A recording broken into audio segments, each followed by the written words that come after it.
Salut les copains, aujourd'hui on se retrouve pour l'épisode numéro 832 de l'After Zap Image. On va débuter avec cette date qui concerne Cristiano Ronaldo.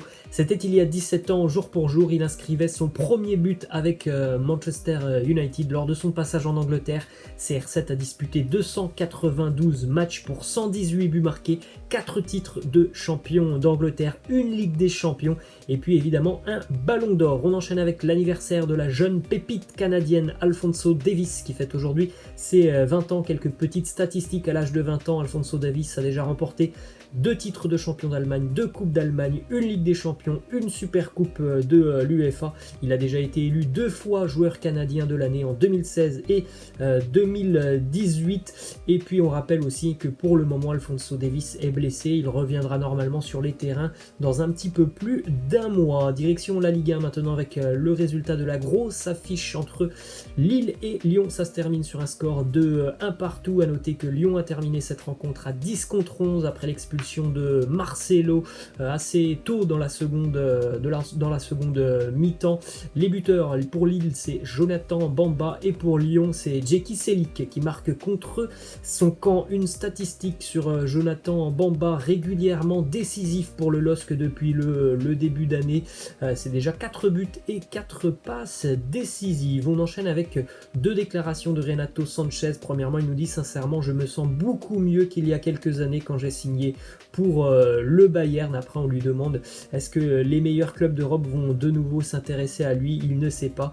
Il préfère rigoler de cette petite question. Il enchaîne avec: je ne sais pas si je serai du côté de Lille la saison prochaine. En tout cas, ce que je sais, c'est qu'à l'heure actuelle, je suis heureux ici. Je me sens très bien au club et je suis encore sous contrat pour 3 ans. On verra ce qui se passera dans les prochains mois pour Renato Sanchez. En tout cas, il est vrai que l'on retrouve le Renato Sanchez que l'on a connu il y a 4 ou 5 ans maintenant, que l'on a vu aussi éclore avec la sélection portugaise. Il a retrouvé beaucoup de confiance du côté de Lille. Ensuite, on a cette petite déclaration de Luis Campos sur Isaac Liadji. Il nous dit: Isaac a tout pour le football moderne, c'est le meilleur jeune français et surtout l'un des 3 meilleurs jeunes du monde à son âge. Donc bon, voilà, il est très élogieux envers Liadji qui est certainement un bon joueur.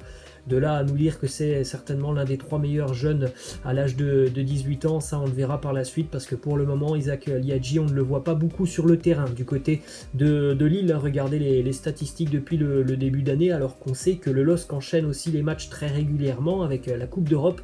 C'est simplement 3 matchs joués pour Isaac Liadji et à chaque fois il n'était pas titulaire. C'est 14 minutes de jeu au total pour Liadji depuis le début de saison. Et on rappelle qu'il avait choisi le LOSC avec cette déclaration puisqu'il a quitté Marseille. Pour moi, c'est une très bonne décision que j'ai prise de rejoindre Lille. Je suis très fier d'être du côté de Lille. Pour le moment, on ne le voit pas beaucoup sur le terrain et ce choix ne lui donne pas raison. Il aurait certainement plus joué du côté de l'OM pour le moment. Ensuite, on a cette petite info qui concerne l'international algérien Djamel Benlamri qui a disputé ses premières minutes avec Lyon hier face à Lille et il a été très bon. D'ailleurs, Rudy Garcia, l'entraîneur de l'OL, a salué sa performance, son état d'esprit aussi irréprochable à Djamel Benlamri. Ensuite, on enchaîne avec les résultats de cette 9e journée de Ligue 1. On rappelle que Marseille-Lens a été reporté hier dans l'après-midi. Montpellier a gagné du côté de Saint-Etienne 1-0. Nice s'est imposé très largement à Angers 3-0. Dijon-Lorient 0 partout. Metz s'est imposé à Nîmes 1-0. Reims s'impose face à Strasbourg 2-1. Monaco a écrasé Bordeaux 4-0. On démarre justement sur quelques résultats de l'après-midi avec le résultat de l'AS Monaco qui s'impose 4-0 face aux Girondins de Bordeaux. A noter donc pour Monaco un but pour Ben Yedder, un but pour Gelson Martins, un doublé pour Kevin Volland. Les Girondins de Bordeaux ont complètement explosé en l'espace de 3 minutes entre la 28e et la 30e. En gros, en première mi-temps, ils ont encaissé 3 buts tout simplement les Girondins. Double déclaration de Jean-Louis Gasset, l'entraîneur de Bordeaux, qui nous dit: on a tout anéanti en l'espace de 3 ou 4 minutes. Cette équipe manque de caractère. On en a pris 2 à Lens, 3 à Marseille, 4 à Monaco.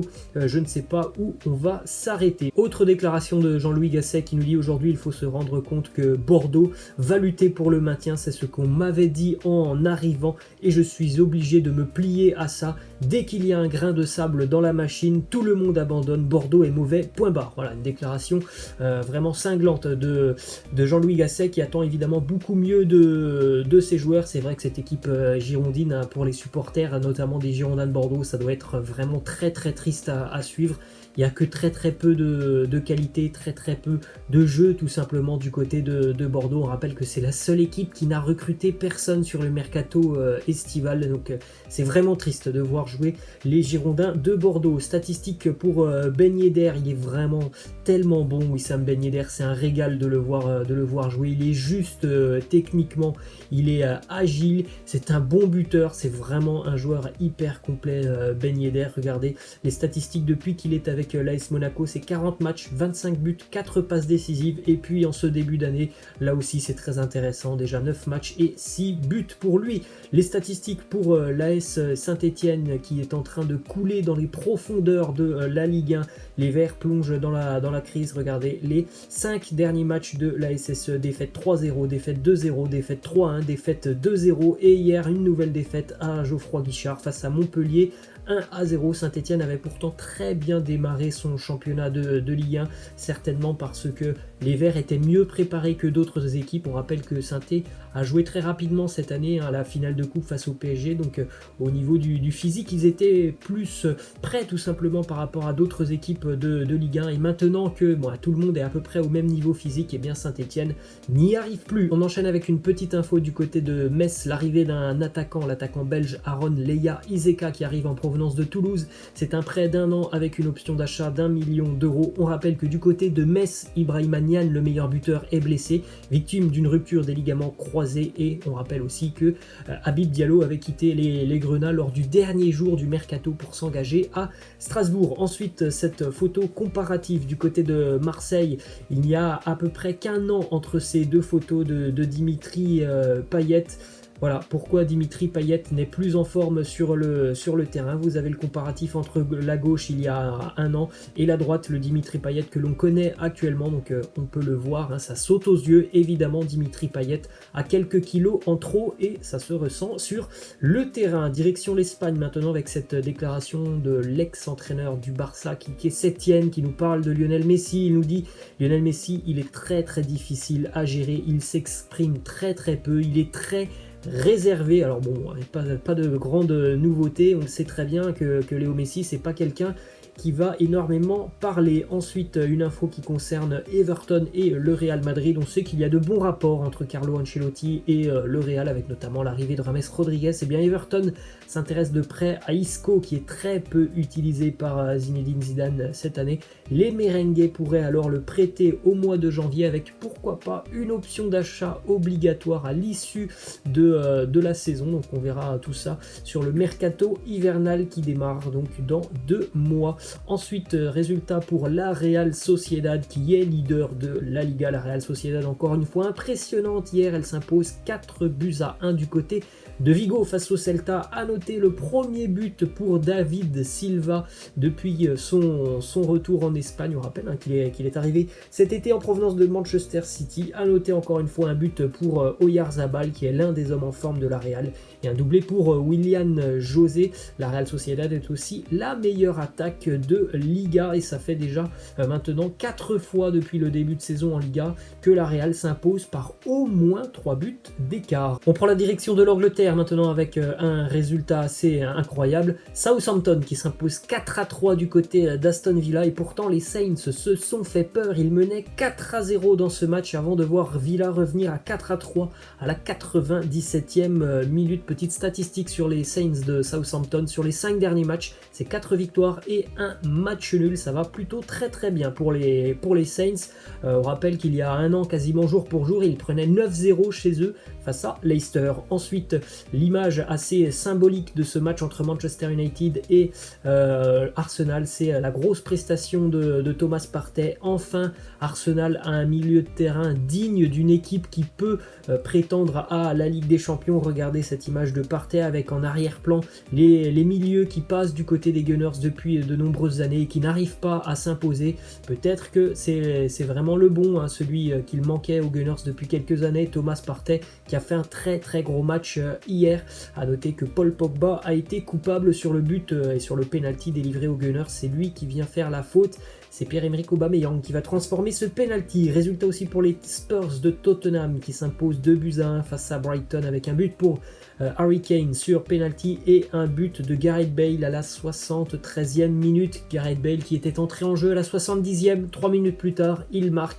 Regardez cette petite info, cela faisait maintenant 2734 jours que Gareth Bale n'avait plus marqué avec le maillot des Spurs. Évidemment, entre-temps, il est parti du côté de Madrid. Une déclaration de Tanguy Ndombele qui nous dit « Je n'ai pas encore retrouvé mon niveau de jeu de l'Olympique lyonnais ». Tanguy Ndombele qui travaille beaucoup plus, hein, c'est ce que José Mourinho a remarqué. Tanguy Ndombele qui maintenant se met au niveau après une année vraiment très difficile l'année dernière. José Mourinho est satisfait de son investissement. On prend la direction de l'Italie maintenant avec le succès de la Juventus après quelques contre-performances. Les Turinois s'imposent hier du côté de la Spezia 4-1. Retour gagnant pour Cristiano Ronaldo après ses 3 semaines à l'écart à cause du Covid. Il entre à la 55e, à la 58e, il est déjà buteur.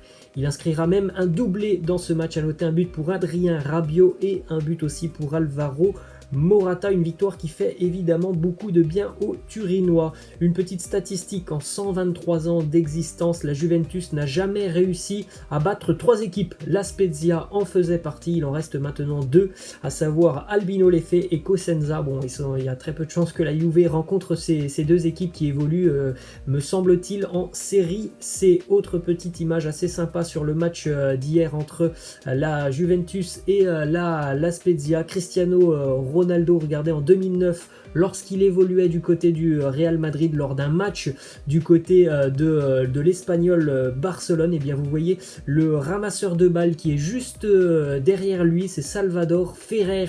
Et hier, Salvador Ferrer, 11 ans plus tard, il a retrouvé Cristiano Ronaldo sur un terrain de football en Italie. On enchaîne avec cette petite info qui concerne le Napoli qui envisage de prolonger le contrat de l'entraîneur Gennaro Gattuso. Le club napolitain espère prolonger le contrat de l'entraîneur qui est lié pour le moment jusqu'en 2021. D'ailleurs, le Napoli hier a été battu par Sassuolo, l'équipe très en forme de ce début d'année de Serie A. Sassuolo s'impose 2-0 avec notamment un but pour Maxime Lopez, l'ancien Marseillais. Déclaration de l'entraîneur de Sassuolo, il nous dit pourquoi on a recruté Maxime Lopez, parce que tout simplement il sait jouer au football, il a déjà joué plus de 100 matchs devant un grand public et avec une grosse pression. Bravo à Sassuolo qui s'impose hier 2-0 avec, à noter quand même, l'absence des 3 meilleurs buteurs de Sassuolo depuis le début d'année qui n'étaient pas là. Berardi, Caputo et Djuricic étaient tous absents. Ça n'a pas empêché Sassuolo de s'imposer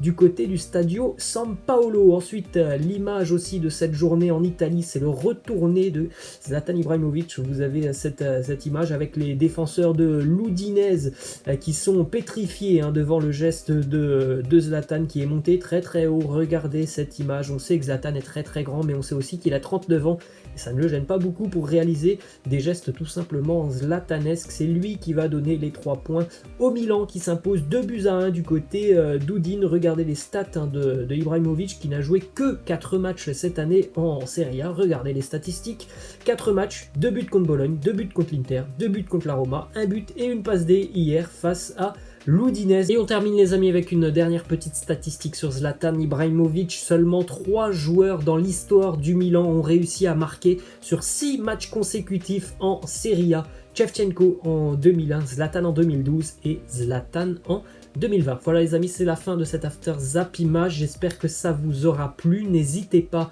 à lâcher un petit like et pour ceux qui ne sont pas abonnés à la chaîne, n'hésitez pas à vous abonner. Je vous laisse et je vous dis à demain. Ciao.